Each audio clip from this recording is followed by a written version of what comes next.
Welcome to special analysis. నేను రమా మండవ. ఈ రోజు అనాలిసిస్ లో భాగంగా మనం తీసుకోబోతున్న టాపిక్ ఏంటంటే ఉదయనిధి సనాతన ధర్మం అడ్డంగా ఇరుక్కున్న విజయ్ అని చెప్పేసి నేను టైటిల్ ఇవ్వడం జరిగింది ఈ రోజు అనాలిసిస్ కి. ఆ అంశం గురించి మనం మాట్లాడుకుందాం. తమిళనాడు మనం చూసినట్లయితే గత 10 రోజులుగా మే 4వ తేదీ నుంచి రోజుకో ట్విస్ట్ చోటు చేసుకుంటోంది. ఏదో కింద మీద పడి విజయ్ తన ప్రభుత్వాన్ని ఫామ్ చేసినప్పటికీ అయినా సరే అనూహ్యంగా రోజుకో ట్విస్ట్ వస్తా ఉంది తెర మీదకి.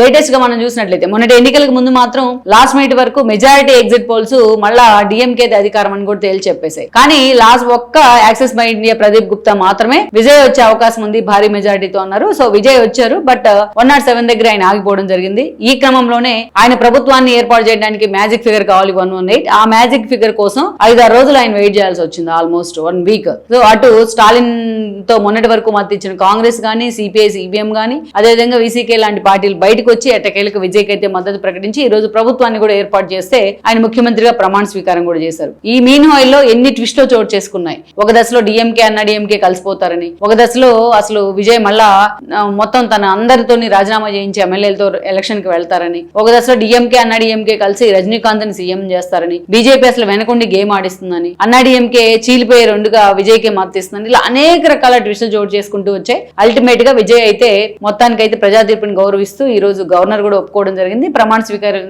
చేసి అసెంబ్లీని కూడా కాల్ఫర్ చేయడం జరిగింది. అయితే ఈ క్రమంలోనే అసెంబ్లీలో ఎమ్మెల్యేల ప్రమాణ స్వీకారం కూడా అయిపోయిన తర్వాత మొత్తానికైతే ఉదయనిధి స్టాలిన్ ఈ రోజు ఫ్లోర్ లీడర్ గా ఎంపికయ్యారు. డిఎంకే నుంచి స్టాలిన్ ఓడిపోయారు కాబట్టి ఉదయనిధి స్టాలినే గెలిచారు. So Udhayanidhi Stalin floor leader గా, డిఎంకే ఫ్లోర్ లీడర్ గా ఎంపిక కావడం జరిగింది. ఆయన ప్రమాణ స్వీకారం చేసిన తర్వాత కూడా నేను చూసాను ఆ ప్రమాణ స్వీకారం విజువల్స్. మనం చూస్తే మ్యాండేట్ ఏంటంటే సభానాయకుడు. ఈ రోజు విజయ్ అక్కడ అధికార పార్టీ నేతే కాదు, ముఖ్యమంత్రి కాదు, సభకి నాయకుడుగా ఉంటారు స్పీకర్ తర్వాత. అలాంటి సభానాయకుడికి ప్రతిపక్ష నేత అయినా సరే తాను ప్రమాణ స్వీకారం చేసి ఓత్ తీసుకున్న తర్వాత ఎవరైనా కట్సీ కోసం ఒక ప్రోటోకాల్ ప్రకారమైన నమస్కారం చేసి వెళ్తారు.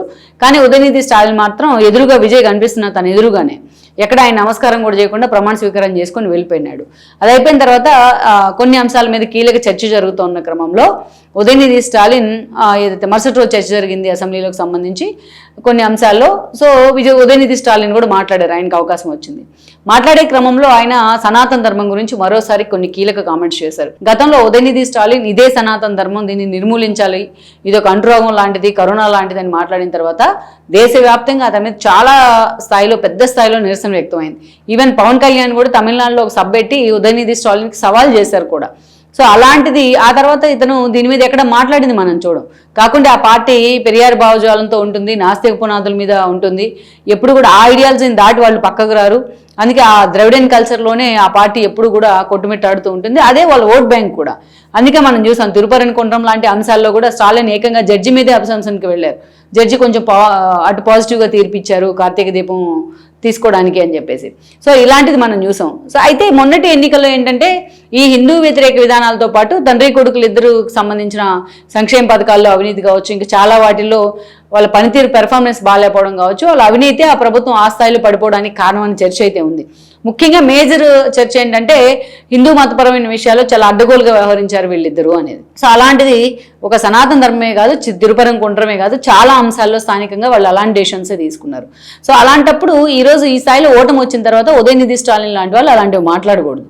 కనీసం కొంత సమయం ఇవ్వాలి తన వాయిస్ వినిపించడానికైనా.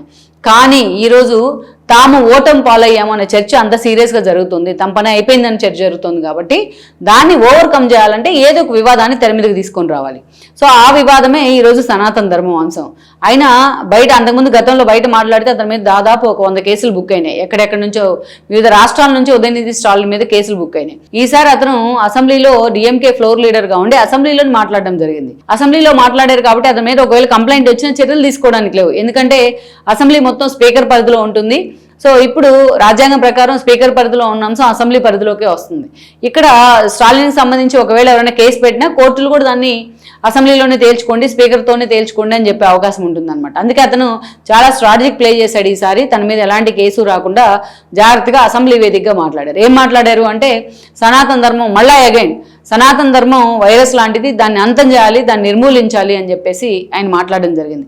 ఆయన ఆ మాట మాట్లాడే క్రమంలో విజయ్ ఆయనకు నమస్కారం చేశారు. నిజంగా అది సెటరిక్గా చేశారా, లేకపోతే ఆయన మాటలు ఎందుకు వివాదం చేస్తున్నారని చేశారా, అనవసరంగా ఎందుకు దీన్ని లేవనెత్తున్నారని చేశారో కానీ విజయ్ ఒక నమస్కారం చేయడం జరిగింది. అయితే ఉదయనిధి స్టాలిన్ స్పీచ్ తర్వాత విజయ్ కూడా మాట్లాడారు కొన్ని అంశాల మీద. మాట్లాడే క్రమంలో ఎవరి మత విశ్వాసాలు పాల్గొంటే వాటిని మనం ఎవరిని కూడా కించపరచకూడదు, అవమానించకూడదు అని చెప్పేసి మిగతా అంశాల్లోకి వెళ్ళిపోయారు. అయితే ఇక్కడ చాలా సీరియస్ గా విజయ్ని పాపం సోషల్ మీడియా చాలా దారుణంగా ట్రోల్ చేస్తా ఉన్నారు. నిన్నగాక మొన్న ఆయన ప్రమాణ స్వీకారం చేస్తే అప్పుడే అనుకున్నారు సోషల్ మీడియా. ఈరోజు ఉదయనిధి స్టాలిన్ మాట్లాడుతున్నప్పుడు దాన్ని ఖండించకుండా విజయ్ ఎందుకు నమస్కారం చేశారు? ఉదయనిధి స్టాలిన్ మాట్లాడటం చాలా తప్పు అని విజయ్ చెప్పాలి కదా. విజయ్ కూడా తన నాస్తిక భావజాలాన్ని డిఎంకేలోని అనుబంధ పార్టీలతో పొత్తులు పెట్టుకుని దాన్ని కొనసాగించే ప్రయత్నం చేస్తూ ఉన్నారు. ఇది తప్పని ఖండించాలి కదా అని ప్రతి ఒక్కరూ సోషల్ మీడియా వేదికగా మాట్లాడుతూ ఉన్నారు. బయట మైకుల ముందు స్పీచ్లు చెప్పడం వేరు, నిజంగా నాయకుల హోదాలో ఉండి ఆయన దాన్ని ఖండించడం వేరు అనేది ఈరోజు నెటిజన్స్ రెండుగా కూడా జీలిపోయిన పరిస్థితి ఉంది. ఆల్రెడీ విజయ్ మీద కొన్ని అంశాల్లో తన ఓఎస్టీగా జ్యోతిష్కుని నియమించడాన్ని తన ప్రభుత్వంలో ఉన్న పార్టీలే తప్పుపడతా ఉన్నాయి. అలాంటి సందర్భంలో ఈరోజు ఉదయనిధి స్టాలిన్ మాట్లాడిన దాన్ని వన్ సైడెడ్గా ఖండించకుండా విజయ్ సైలెంట్గా ఉన్నారు. సైలెంట్గా లేరైనా ఎవరి మత విశ్వాసాలు వాళ్ళకి సంబంధించి ఉంటాయని చెప్పి మాత్రమే అన్నారు కానీ ఖండించలేదు దాన్ని. సో అది చాలా సీరియస్గా చర్చనీయాంశం అవుతా ఉంది. మొత్తానికి మొదటి రోజే అసెంబ్లీలో విజయ్కి ఉదయనిధి స్టాలిన్ రూపంలో ఒక ఊహించని షాక్ అనుకోవచ్చు. అది ఒక సెన్సిటివ్ టాపిక్ కాబట్టి దాన్ని ఎలా తీసుకోవాలి స్టార్టింగ్లోనే అనేది విజయ్ దాని మీద ఒక కన్ఫ్యూజన్ ఉండుండొచ్చు, అర్థం కాకపోయి ఉండొచ్చు. బట్ విజయ్ దాన్ని డీల్ చేసిన విధానం మాత్రం అది సమర్థనీయం కాదు అన్న చర్చ అయితే జరుగుతోంది. మొత్తానికైతే ఉదయనిధి స్టాలిన్ వాంటెడ్లీనే ఈ అంశం మీద మాట్లాడి కావాలనే విజయ్ని ఇరుకుని పెట్టే ప్రయత్నం చేశారు అనేది అయితే ఒక చర్చ. లెట్స్ సీ మరి మొత్తానికైతే ఇది ఎటు తిరిగి ఎటు వెళ్తుంది. ఇక ముందు వాళ్ళిద్దరే ఒకరితో ఒకరు తలపడాల్సిన సందర్భం హౌస్లో. సో మొత్తానికి ఎటు తిరిగి ఇది ఎటు వెళ్తుంది అనేది మొత్తానికైతే ఒక హాట్ టాపిక్ అవుతోంది తమిళనాడు రాజకీయాల్లోనే కాదు దేశవ్యాప్తంగా.